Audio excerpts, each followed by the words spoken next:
তো বন্ধুরা দেখতেই পাচ্ছেন, চাষি বন্ধুরা আপনারা দেখতে পাচ্ছেন আমি এসেছি আমার আজকে বেগুনের জমিতে। তো বেগুনের জমির কী অবস্থা সেটাও দেখাবো আপনাদেরকে। আপনারা দেখতেই পাচ্ছেন কী অবস্থা, ঠিক আছে। তো আমি আজকে আপনাদেরকে কয়েকটা জিনিস দেখাবো, তার মধ্যে সাদামাছি এবং চোষক পোকার যে বিষয়টা সেটি আমি 100% নিয়ন্ত্রণ কীভাবে করলাম সেটি আপনাদেরকে আমি এই ভিডিওতে জানাতে চলেছি। তো আপনারা দেখছেন green growing success YouTube channel এবং আমি আপনাদের সঙ্গে আছি রানা। তো আপনারা অবশ্যই চ্যানেলটি সাবস্ক্রাইব করে রাখবেন, কারণ আমি আমার যে অভিজ্ঞতা চাষের ব্যাপারে, আমি পটল চাষ করি, বেগুন চাষ করি, ভেন্ডি চাষ করি, ধান চাষ করি এবং যাবতীয় সবজি আমি চাষ করে থাকি। যখন যেটা হয় সেই সবজিটা চাষ করি এবং আপনাদেরকে তুলে ধরে আমার অভিজ্ঞতাটি। তো অবশ্যই আমার চ্যানেলটি সাবস্ক্রাইব করে রাখবেন, যাতে করে নেক্সট কোনো নতুন আমি যদি কোনো কিছু আপনাদেরকে জানানোর চেষ্টা করি সেটা আপনাদের কাছে সবার আগে পৌঁছে যায়। তো ভিডিওটা অবশ্যই চাষি ভাইয়ের সঙ্গে শেয়ারও করবেন। তো আমি আপনাদেরকে জানাবো যে আমার সাদামাছি 100% কীভাবে নিয়ন্ত্রণ করলাম, এবং একটাও এখন আপনাকে দেখাবো কিছুক্ষণের মধ্যে যে আমার কাছে একটাও সাদামাছি আপনারা দেখতে পাবেন না, কারণ আমি 100% এটাকে সমাধান করে ফেলেছি। তো আপনারাও কীভাবে করতে পারেন।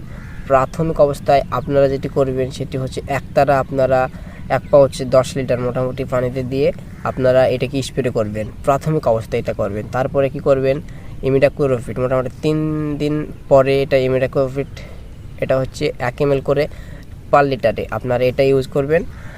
এটা দেওয়ার পরে আরও কিছুদিন পরে আপনারা আবার অন্য যে কোনো একটি গ্রুপের সাদামাছির জন্য ভালো যে গ্রুপটি সেই গ্রুপের ওষুধ আপনারা স্প্রে করবেন আরও 2-3 দিন পরে, হ্যাঁ।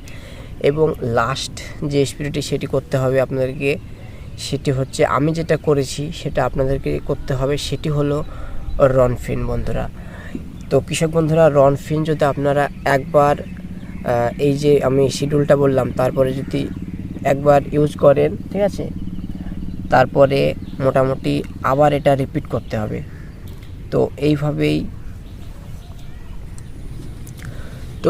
যদি আপনারা এটা 2 বার রিপিট করেন, যেটি বললাম, আপনাদের 100% সাদামাছি এবং চোষক পোকা আপনাদের গাছ থেকে একদম যেতে বাধ্য, ঠিক আছে। যেটা আমি নিজে করেছি সেটাই আপনাদেরকে জানালাম, ঠিক আছে। তো আপনাদেরকে আমি আমি আমার গাছের যে সাদামাছি এবং চোষক পোকা কতটা নিয়ন্ত্রণ করতে পেরেছি সেটা আপনাদেরকে দেখাবো। তো আপনারা অবশ্যই দেখতে থাকুন।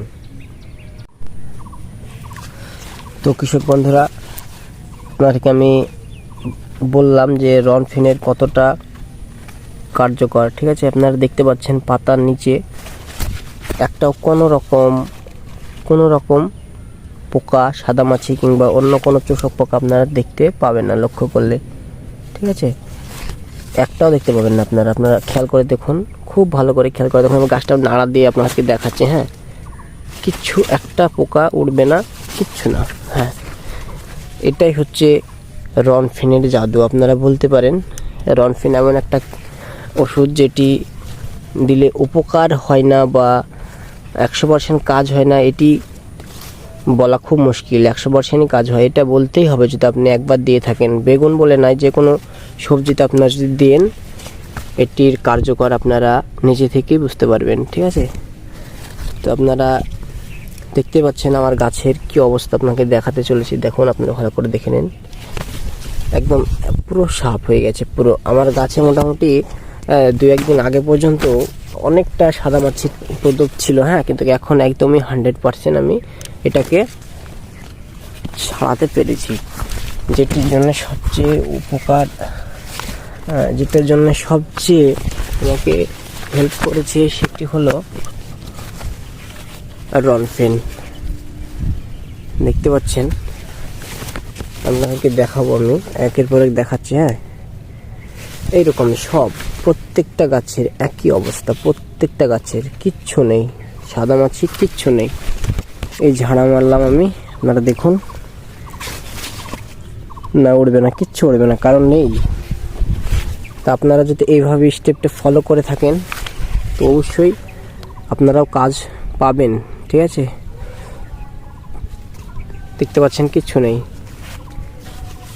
তো আপনারা এটা ফলো অবশ্যই করবেন। তো আজকের ভিডিওটি এতটুকুই ছিল। আমি নেক্সট অন্য ভিডিওতে আমি অন্য কোনো টপিক নিয়ে আসব। তো আপনারা যে ভিডিওটি দেখলেন তার জন্য অসংখ্য ধন্যবাদ।